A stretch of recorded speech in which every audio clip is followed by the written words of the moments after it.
Hi, thank you for tuning in and welcome to my second episode of Mindfulness Made Easy. Now, in this episode, I'm going to talk a little bit about a few obstacles, how to overcome those obstacles, and one of the great benefits of mindfulness meditation practice, the benefit of pain management. A lot of questions about that recently. So, the first thing I'd like to talk about is setting up a home practice. I often get that question, it's great, they come and see me at a workshop or a clinic.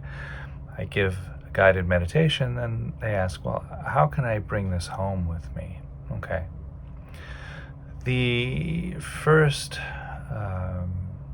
goalpost, if you will, for a beginning meditator is to make the practice consistent. Very important.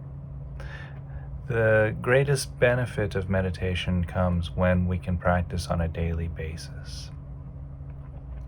So, that being the goal of the beginning practice, it's fine just to meditate for 5 minutes a day, but to make sure you do it every day. Now, everyone can find 5 minutes to meditate. Quite easy to carve just 5 minutes out of your schedule, get up 5 minutes earlier in the day, or just make time to sit in a quiet place, following the breath. And when thoughts come, you can label those thoughts thinking, which will allow the thoughts to go, and you come back to the experience of the breath for 5 minutes, like that. Now, that will eventually become quite comfortable. It might take a week or so. But then when it does become comfortable, bump the timer up to 7 minutes. And do get a timer, by the way.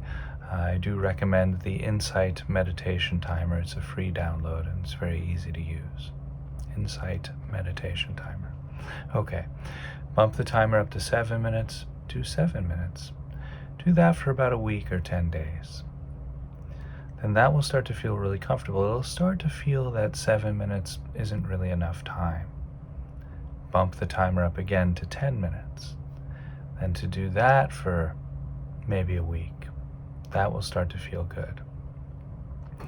Then bump the timer up to 15 minutes. Now, with a 15-minute time allotted for meditation, you should be able to do the breath and to do the full body scanning, more or less. Again, watching thoughts come, letting them go, coming back to the present moment. The idea there is to allow the desire for the practice to grow organically. Very important.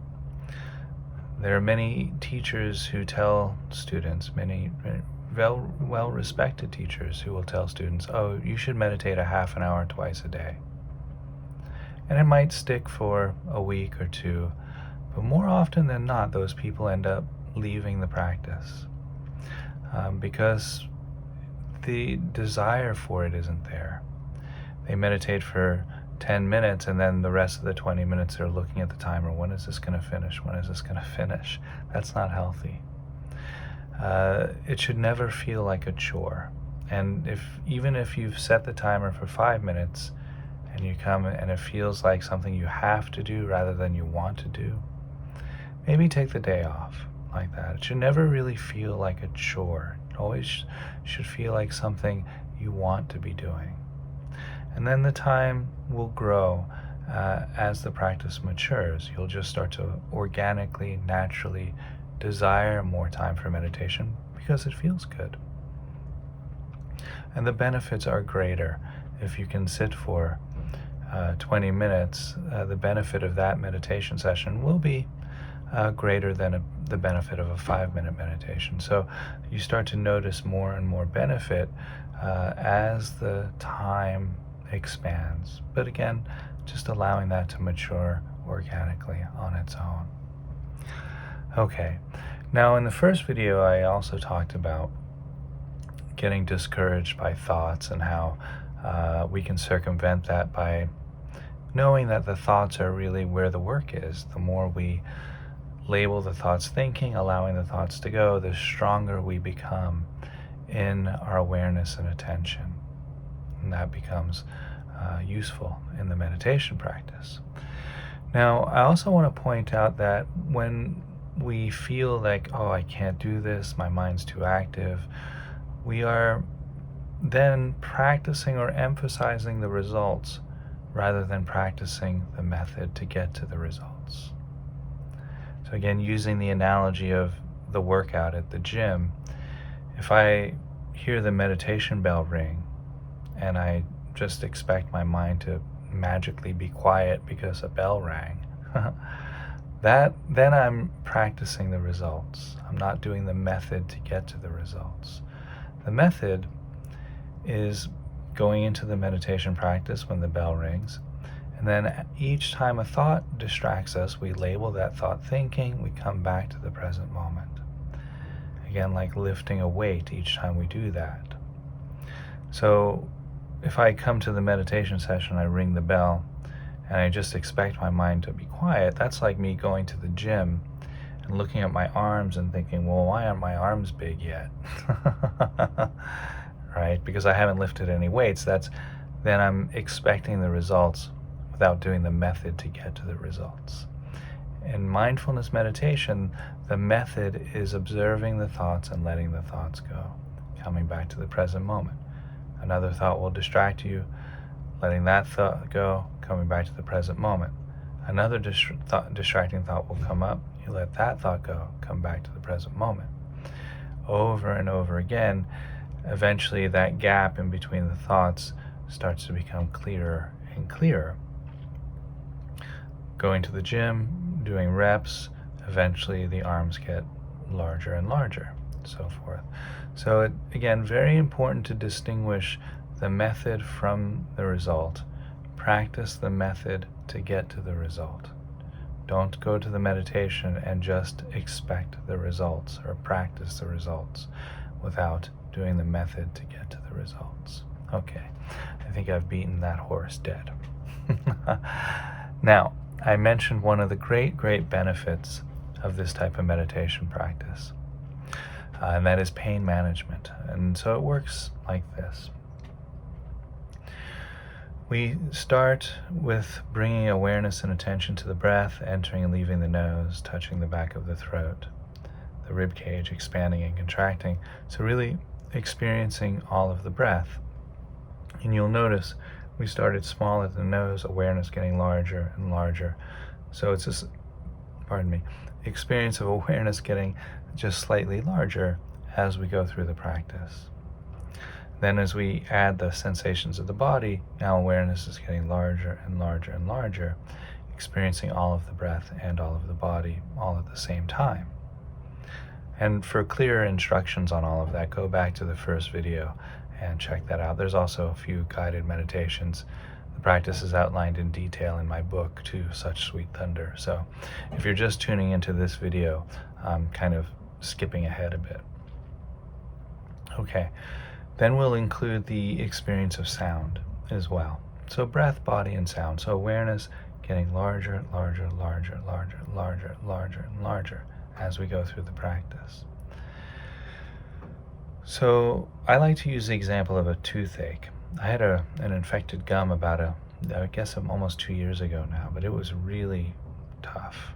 That was really painful. And if anybody out there has had toothaches, you know, it can be really all-encompassing, if you will. And so typical normal human awareness is usually about here. We're looking out at the world through our eyes, and the world is out there. And our body just generally kind of dangles below us. It's kind of like a horse, and we're riding the horse from up here. That's the average human awareness. Now, with a consistent meditation practice like this one, that awareness is allowed to get larger and larger and larger and larger as we go through the practice and consistently stretch our awareness through the body, the breath, and the sounds. Okay, so the toothache, coming back to the toothache. The toothache is about this big. Now, when our awareness is that small, that toothache feels huge. It's all we can think about. When am I going to get to the dentist? When am I taking the next pain pill? How am I going to eat dinner? And so forth. All we can think about is how much that hurts.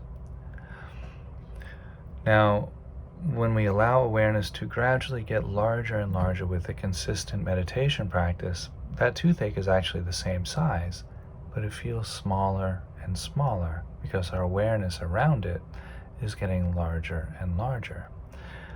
So not only do I feel the toothache, but I also feel the sensations of the clothing on my skin, the weight of the body in the chair, the sunshine coming through the window, the neighbor knocking on the roof.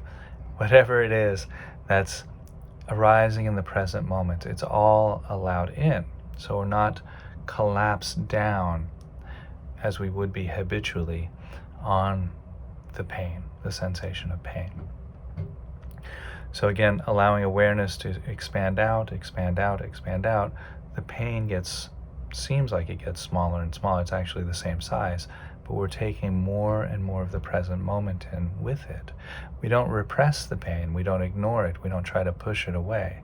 We actually honor the pain. We honor whatever's arising in the present moment. But it just seems a lot less intense because we're also experiencing not only the pain, but the rest of the whole present moment at the same time. Now, that is a practice, and it does take some time to cultivate that. And just like in a yoga session, we come to yoga and we gradually stretch the muscles, stretch the tendons, get more and more flexible, more and more balanced to handle the events in life that would knock us off balance. With this meditation practice, we gradually stretch our awareness larger and larger, growing, stretching, more flexible with our awareness, so that when pain does arise, we don't focus only on the pain, but we accept the pain, we accept the rest of the present moment as well. It could be seen as a radical acceptance of the present moment. So I just give a little example of that because some people find a visualization helpful. So let's say my awareness is the size of this bottle of water here. Hope everyone can see that. Okay. That's my normal everyday awareness before ever meditating. And I put maybe 6 dashes of salt in the bottle of water. Then if I take a sip of that water, that's going to taste pretty salty, right? But let's say my awareness now, after practicing meditation for some time, my awareness is the size of this room. Then I put the same amount of salt in that water. Let's say my awareness is a bucket of water the size of this room. Go back. Maybe I can fix that in the edit. So I have a bucket of water the size of this room, and that's my awareness. And I put the same amount of salt in that bucket of water. You won't notice the salt at all. It's the same idea with this pain management technique. I have a toothache, I have a broken wrist, I have a pulled tendon in my ankle, I have arthritis pain, whatever it is, chronic pain, gradually expanding out to include all of what's arising in the present moment. The pain, the music coming from the neighbor, the sunshine coming from the window, the birds are singing, clothing on my skin, weight of the body in the chair, breath coming through my body. It's all included. So that's how that works. And it works equally as well with physical pain, emotional pain, spiritual pain. So I hope you all find all of this beneficial.